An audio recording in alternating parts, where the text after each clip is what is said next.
Hi guys, I'm Justin Z. I am a Los Angeles filmmaker and freelance editor.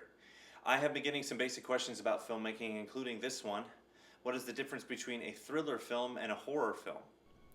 Well, the difference between thrill and horror is basically nervous versus scared. A thriller film is kind of meant to keep you on the edge of your seat, make you nervous for the character's plight or their fate. They may be in a dangerous situation that they have not yet encountered, but you know they're about to, so it makes you nervous for them, makes you worried for them. A horror film is meant to make you scared for yourself. It's meant to make the audience feel insecure about themselves by seeing situations on screen that they can or may not want to relate to. So the difference between horror and thriller can sometimes be dependent on the director. A good example of a master of suspense thriller movies and horror movies is Alfred Hitchcock. So a movie of his that would be considered horror is The Birds.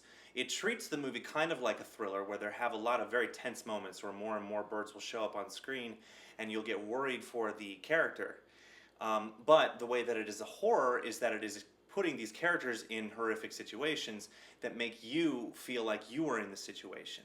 So it kind of is both. But then there are other films that Hitchcock has done where it's just pure suspense and thriller that is not necessarily meant to be scary, such as the movie North by Northwest.